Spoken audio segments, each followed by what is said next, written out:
Okay, this next fly is a J. Fair's Wiggle Nymph. Okay, and it's super simple, but it catches fish like crazy. It's another one of these type of flies, but they get pretty particular. It doesn't work everywhere. It doesn't work the same way everywhere all the time. But the way he ties it and the things he ties it with, including the hook, all has a purpose. The hook he uses is a Daiichi 1150. Okay, it's kind of a straight eye hook. It's a really short, curved hook, but it's also very heavy. You go to Eagle Lake and you're catching some of these humongous fish. You want a nice strong hook. The straight eye is perfect for this fly because a down eye actually obscures the gap a little bit and it causes it. I've tried it with a 2457. It doesn't seem to work as well as it does with the Daiichi hooks. The Daiichi hooks are super sharp and they're also super strong. The most popular one of these wiggle tails is tied in a burnt orange, and he uses burnt orange short shuck. Okay, burnt orange short shuck, and basically what all this is kind of like a crystal chenille. Right. Okay, he uses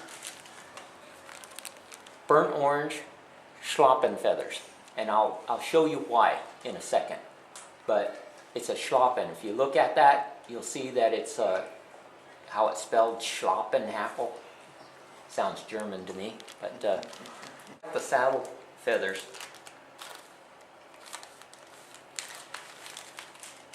Way webbier. Yeah, way webbier.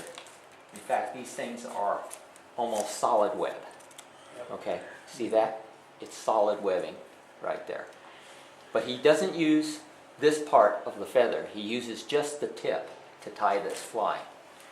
Okay. There's various different kinds of marabou, and you'll see marabou in a lot of times that has like this, very sharp points, not much fluff to it, not much fuzz on that. So he disregards all of that. He doesn't even use the tip portion of the feather. If you look at these, you'll see these are very wispy. They're nice and full. They're fluffy. That's the type you have to use. Okay. The tails are burnt orange marabou. The schlappen is burnt orange grizzly schlappen. Okay. And the short shuck is burnt orange. Yeah. Okay. It's all burnt orange. He's used and so forth. So, but my knowledge is Yeah. limited. I tried to tie a couple of them myself, and I just all thumbs. So. Okay. Mitch is doing it. I just started it. If you watch it, I just started it. Okay. Same as I did all the others, like that.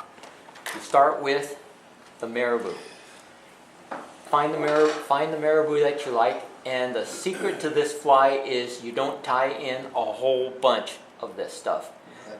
The more sparse it is, the more action you get with the tail. He also ties the tail between 1 inch to 1.5 inches long. Yeah. Okay? He ties the tail from 1 inch to 1.5 inches long. So that means it's going way beyond the hook. Yeah. Okay? You'll see that it's going way beyond the hook. The reason he ties it, the reason he originally tied it with the long tail was that if you had a short tail and you're casting it, it would wrap around the hook and then it would spin as you were doing it. If he tied on a long tail, on a short hook, the tail wouldn't foul on the hook. Right. All right? So that is probably about the right amount there. It's a very sparse amount. It's not very bulky. Okay? And what I'm doing is I'm holding it, I'm going all the way around, Okay. Yeah. going all the way around till it just starts to go down the bend. Absolutely. Okay? Okay. just starts to go down around the One bend. of my mistakes on my fly, when I tried to tie it, I didn't go all the way around the bend. Okay, there's a lot of specialty things here that Yeah. you might want to have to listen to, Yeah, and this is one of them. When you tie this on, you don't just tie it on there right there. He didn't want the stem, the right. stuff on there so that it creates bulk. So what he wanted to do was just strip the end of it so that you didn't get the plastic underneath it first, okay? Right. And then, let's see.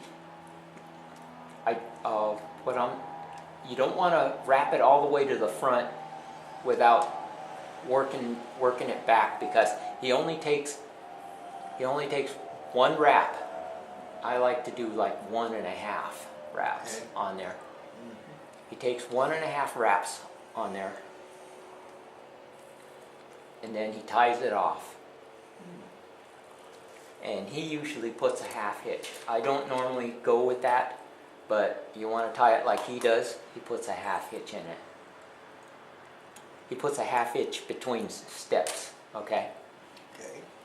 Now, he takes the schlappen, and the schlappen feather is kind of particular. You'll see that some of these schlappen have very thin tips, like that, and you'll see that some of the schlappen have wide tips. You'll see these schlappen, see the tips versus these tips here.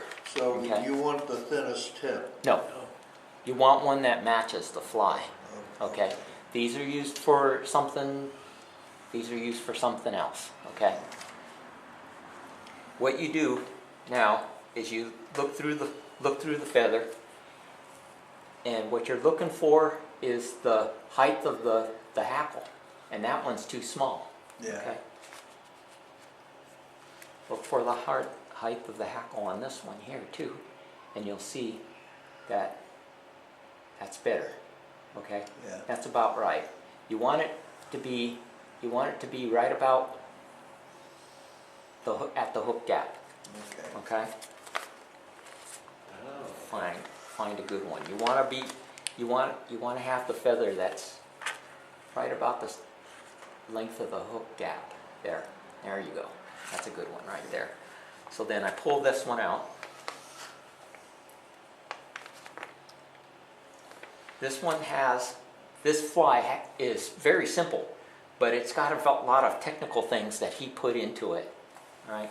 So I've made my one wrap there, and I tie this in right up to that. The reason for that is that he didn't want it to go right at the very back end, to start it at the very back end. Okay. All right. Well, he didn't want the feathers hanging off the back. He didn't want wanted the them- feathers right up to the very back of the tail. Okay, so he put 1 to 1.5 wraps behind it, and then he tied the feather in. All right. Now that feather is just going to sit off of the back end over here like this, and he's going to take this short shuck and he's going to wrap it forwards to make a body. So you have this little butt section here, and you want to leave plenty of room for the head on the tie off. Okay, tie it off right there. Clip this off.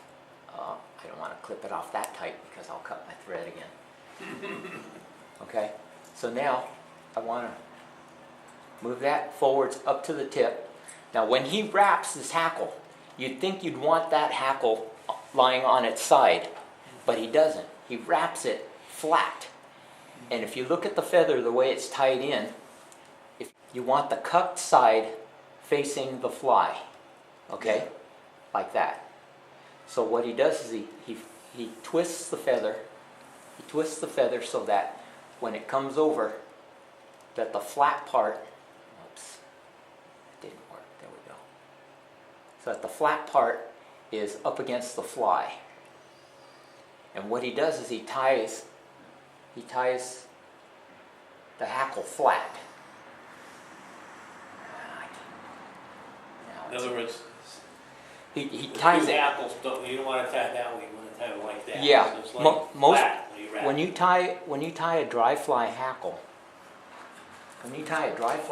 on, you tie it on its edge, and you wrap it on its edge like this. What he's doing is he's tying it in this way, and he's wrapping it flat. Okay? Don't ask me why, but when you wrap it flat like this, the hackle sticks straight up.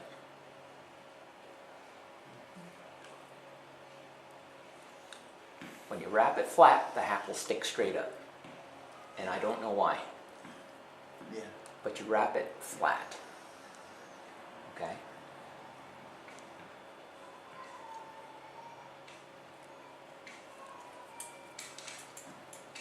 And then you tie it off.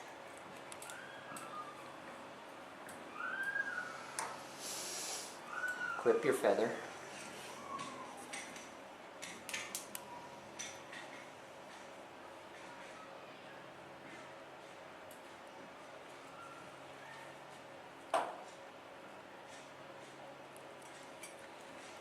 Clip your feather and then whip finish it, and that's it. Yeah. But it's very technical the way he did it. If you look at the hackle, you'll see that hackle sticking up perfectly straight, Mm-hmm. but it's wrapped flat. Yeah. Okay.